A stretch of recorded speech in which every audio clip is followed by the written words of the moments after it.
The glass facade of Hallsberg Capital in Zurich reflected the cloudy Swiss sky, giving the impression of a cold, impenetrable fortress. Inside, along the immaculate marble corridors, John Müller, 45, walked with precise steps. CEO of one of the largest investment companies in Europe, he carried the posture of a man used to controlling every aspect of his life. But behind his impeccable appearance, his eyes hid a void that his wife, Katie, never seemed to notice. Katie was a woman of expensive tastes and trivial concerns. While John spent days and nights at work, she frequented luxury boutiques, spas, and high-class dinners. Their marriage was merely a social transaction, perfect appearances for the world, but a deep, emotional abyss at home. It was then that Ola, a 19-year-old intern, entered the company. Her resume stood out not only for her impeccable grades, but also for her determination. The determination of someone who came from poverty. Tall with light brown hair, almost hypnotic green eyes, and a shy smile, she seemed out of place in the cold corporate environment. John, accustomed to women who saw only status in him, felt something different in her presence. In her first days, Ola showed remarkable dedication. She stayed late at the office, revised reports with precision, and seemed to anticipate John's needs before he even spoke. In every meeting, her confidence grew, and he began to notice how rare it was to find someone so young with such drive. But as the weeks went by, something about her unsettled him. Ola displayed a peculiar interest in Marianne, a trusted manager who had worked at the company for 20 years. Marianne was a simple woman, in her 40s, a single mother of 2 disabled children. She worked tirelessly to support her home and was loved by everyone. Yet Ola, with her discreet gaze, seemed to be watching Marianne's every move, as if she were planning something.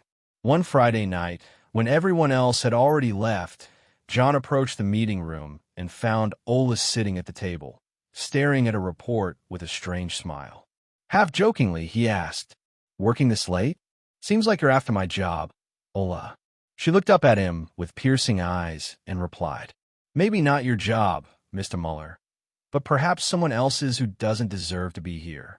John laughed, but something in her tone unsettled him. In the following days, he began to notice how Ola subtly undermined Marianne's credibility. Small comments, exaggerated corrections on reports, and a silent game of manipulation. Could it be that this sweet-looking young woman harbored such dark ambitions? 6 months passed, and the unthinkable happened. Marianne was fired. The news spread like wildfire through the hallways. The official reason was a severe error in a multi-million-dollar contract with German investors. But John knew Marianne would never make such a mistake. At the same time, Ola was promoted, in record time, to Marianne's former position. John, who once admired the young woman's intelligence, now watched her with suspicion. In a private meeting, he confronted her. "Ola, did you have anything to do with Marianne's dismissal?" he asked firmly. She smiled, leaning back in her chair. "Mr. Müller, I only do my job. If others can't keep up, that's not my problem. Maybe I'm just better than her." Her cold response left John uneasy. But something worse was unfolding. Rumors spread that Marianne's life had taken a tragic turn.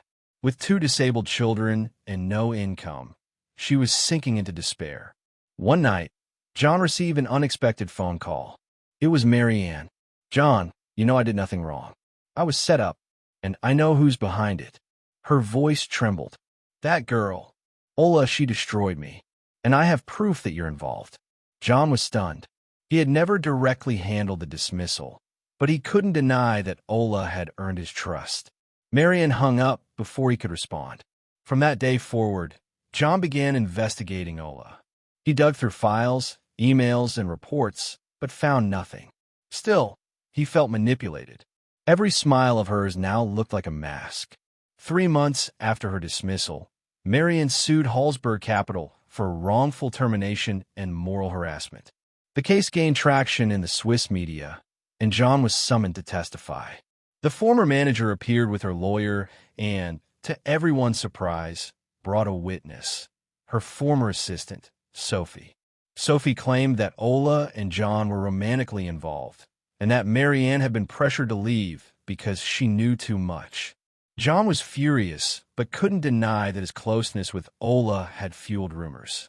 During the hearing, Marianne looked straight into John's eyes and said, "You think you control your company, John, but you're the one being controlled. That girl is not who you think she is."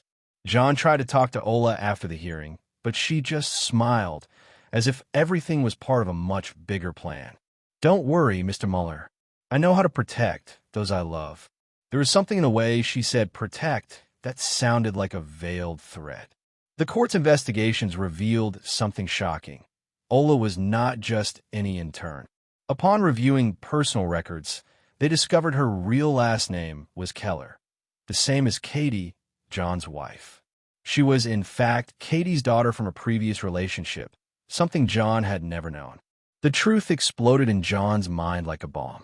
Katie and Ola had orchestrated everything. The young woman's closeness, her meteoric rise in the company, Marianne's downfall, all of it was part of a scheme to weaken John and, at the right moment, take everything from him. That night, John confronted Katie at home. "Did you know?" he shouted, eyes wide with rage. Katie only smiled and said, "John, you've always been so easy to fool. Always too busy to see what's right under your nose." In the following days, John began to feel increasingly weak, with dizziness and severe stomach pains. One morning, he collapsed in his office. The hospital's diagnosis was clear: slow poisoning. Before his death, John realized the final piece of the puzzle. Katie and Ola had been poisoning his food for weeks. His empire, his fortune, his life, everything was slipping into their hands. Epilogue 40 minutes. A few months after John's death, Katie and Ola sold all assets of Hallsberg Capital, transferring the fortune to offshore accounts in the Caribbean. They vanished from Europe and resurfaced quietly in a mansion in Latin America, living a life of luxury under the tropical sun. John's death was officially ruled accidental, and Marianne never managed to prove the scheme. Her life continued in hardship, while Katie and Ola toasted with champagne, watching the sunset. But something haunted them, a whisper, a shadow. Perhaps John's memory, or perhaps the fear that one day someone would uncover the truth.